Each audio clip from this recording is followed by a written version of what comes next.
하나님 말씀은 창세기 15장 1절에서 21절까지입니다. 창세기 15장 1절에서 21절까지 말씀 번갈아 가면서 읽습니다. 제가 먼저 읽겠습니다. 이후에 여호와의 말씀이 환상 중에 아브라함에게 임하여 이르시되 아브라함아 두려워하지 말라. 나는 내 방패요 너의 지극히 큰 상급이니라. 아브라함이 이르되 주 여호와여 무엇을 내게 주시려 하나이까. 나는 자식이 없사오니 나의 상속자는 이 다메섹 사람 엘리에셀이니이다. 아브라함이 또 이르되 주께서 내게 씨를 주지 아니하셨으니 내 집에서 길린 자가 내 상속자가 될 것이니이다. 여호와의 말씀이 그에게 임하여 이르시되 그 사람이 내 상속자가 아니라 내 몸에서 날 자가 내 상속자가 되리라 하시고 그를 이끌고 밖으로 나가 이르시되 하늘을 우러러 무표를 셀 수 있나 보라. 또 그에게 이르시되 내 자손이 이와 같으리라. 아브라함이 여호와를 믿으니 여호와께서 이를 그의 의로 여기시고 또 그에게 이르시되 나는 이 땅을 내게 주어 소유를 삼게 하려고 너를 갈대인의 우르에서 이끌어낸 여호와니라. 그가 이르되 주 여호와여 내가 이 땅을 소유로 받을 것을 무엇으로 알리까. 여호와께서 그에게 이르시되 나를 위하여 3년 된 암소와 3년 된 암염소와 3년 된 순양과 산비둘기와 집비둘기 새끼를 가져올지니라. 아브라함이 그 모든 것을 가져다가 그 중간을 쪼개고 그 쪼갠 것을 마주 대하여 놓고 그 새는 쪼개지 아니하였으며 솔개가 그 사체 위에 내릴 때에는 아브라함이 쫓았더라. 해질 때에 아브라함에게 깊은 잠이 임하고 큰 흑암과 두려움이 그에게 임하였더니 여호와께서 아브라함에게 이르시되 너는 반드시 알라. 내 자손이 이방에서 객이 되어 그들을 섬기겠고 그들은 400년 동안 내 자손을 괴롭히리니 그들이 섬기는 나라를 내가 징벌할 주며 그 후에 내 자손이 큰 재물을 이끌고 나오리라. 너는 장수하다가 평안히 조상에게로 돌아가 장사될 것이요 내 자손은 4대 만에 이 땅으로 돌아오리니 이는 아모리 족속의 죄악이 아직 가득 차지 아니함이니이다 하시더니 해가 져서 어두울 때에 연기나는 화로가 보이며 타는 횃불이 쪼갠 고기 사이로 지나더라. 그날에 여호와께서 아브라함과 더불어 언약을 세워 이르시되 내가 이 땅을 애굽 강에서부터 그 큰 강 유브라데까지 내 자손에게 주노니 곧 겐 족속과 그니스 족속과 감문 족속과 헷 족속과 브리스 족속과 르바 족속과 21절 함께 있습니다. 아모리 족속과 가나안 족속과 기르가스 족속과 여부스 족속의 땅이니라 하셨더라. 아멘. 아브라함에 대한 이야기는 창세기 11장부터 시작해서 25장까지 나옵니다. 한 사람에 대한 이야기를 이렇게 자세하게 말해주는 것은 이 사람이 어떻게 믿음을 갖게 되는 것인가, 그리고 그 믿음으로 살아가는 동안에 많은 일들을 겪으면서 믿음은 성장해 간다라는 것을 보여주기 위함입니다. 그러고 보면 우리의 인생은 믿음이 성장해가는 모판이 됩니다. 하나님을 믿은 다음부터 우리 삶에 일어나는 그 많은 인생 사건들은 믿음의 성장과 아주 밀접한 연관을 맺고 있습니다. 인생의 사건과 이 믿음의 성장을 연결시켜 이해하게 되면 새로운 각도에서 삶을 조망할 수 있게 됩니다. 자, 1절 말씀 함께 봅니다. 시작. 이후에 여호와의 말씀이 환상 중에 아브라함에게 임하여 이르시되 아브라함아 두려워하지 말라. 나는 내 방패요 너의 지극히 큰 상급이니라. 자, 이후에란 언제를 말하는 것입니까? 아브라함이 롯을 구출한 후에라는 말입니다. 하나님께서 아브라함에게 나타나서 하신 첫 마디가 두려워하지 말아라 라는 말이었다면 지금 아브라함이 뭐하고 있다라는 얘기입니까? 두려워하고 있다라는 얘기입니다. 아브라함은 왜 그러면 두려워하고 있는 것일까요? 롯을 구출하기 위해 북방의 네 나라 연합군을 공격하고 롯을 구출해 왔죠.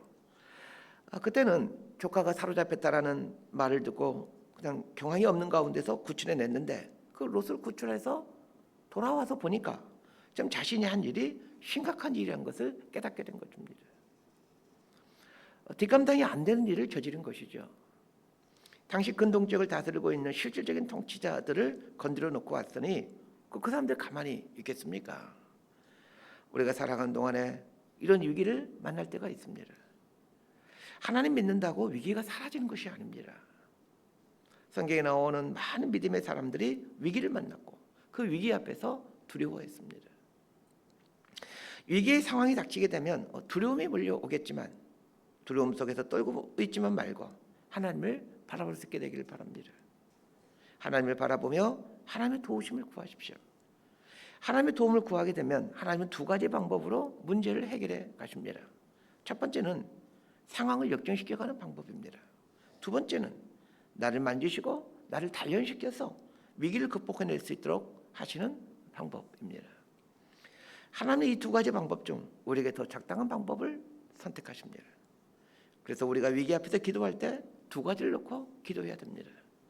첫 번째는 하나님, 이 상황을 역전시켜 주십시오. 상황이 바뀌어주게 해주십시오.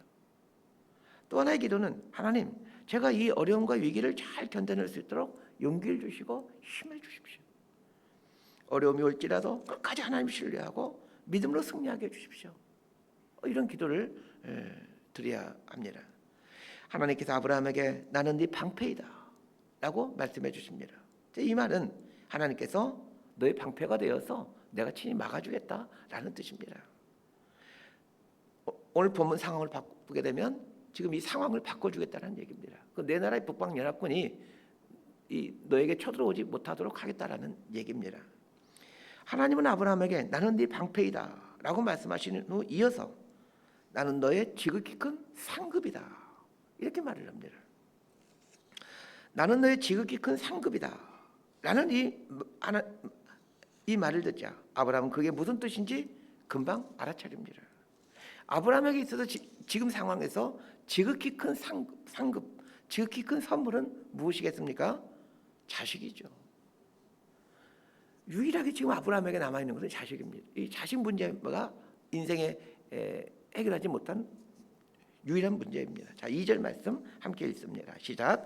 아브라함이 이르되 주 여호와여 무엇을 내게 주시려 하나이까? 나는 자식이 없사오니 나의 상속자는 이 다메섹 사람 엘리에셀이니이다. 지극히 큰 상급이 자식이라는 것을 아브라함은 눈치챕니다. 그런데 아브라함이 뭐라고 말하냐면 저는 저의 종 엘리에셀을 제 상속자로 생각하고 있습니다. 이렇게 말을 합니다. 그러면 한 것이 지금 아브라함의 나이가 몇 살입니까? 이때 상황이 지금 80대인 걸로 보여집니다. 아이를 할 수 없는 그런 상황이 있었고 또 아내는 사례는 원래 불임 여성이었죠. 저는 저의 종 엘리에셀을 제 상속자로 생각하고 있습니다. 이렇게 말했다는 것은 무슨 뜻입니까? 이 하나님께서 아브라함에게 해줬던 약속에 대해서 지금 아브라함이 온전히 믿지 못하고 있다는 얘기입니다.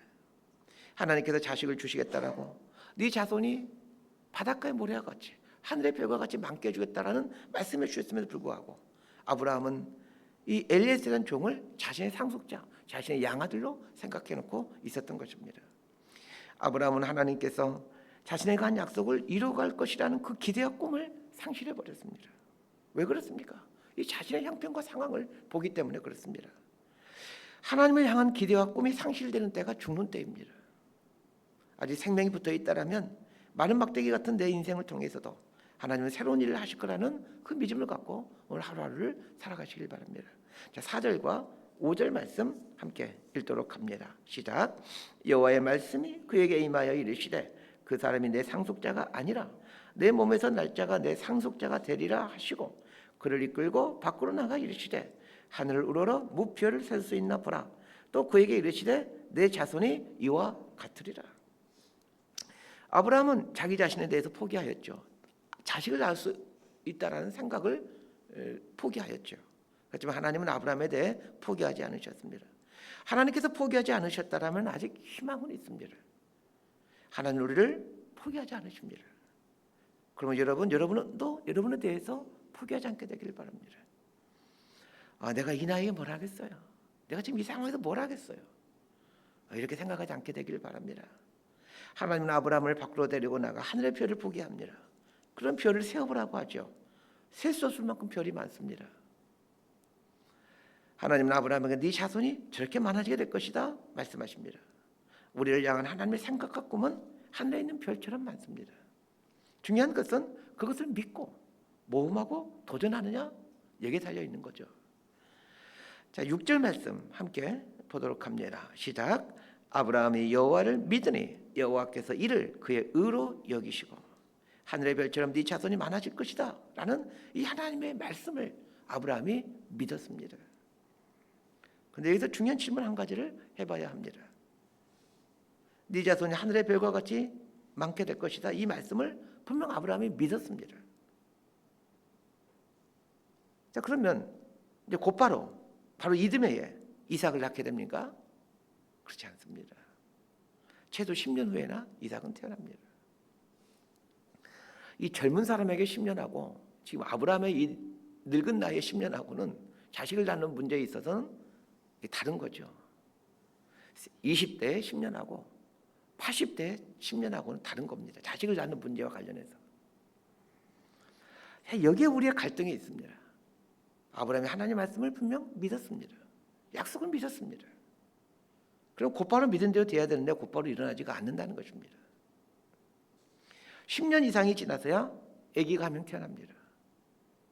하나님은 하늘의 별과 같이 네 자손이 많아질 거라고 약속했는데 10년 지나서 그것도 한 명 태어납니다.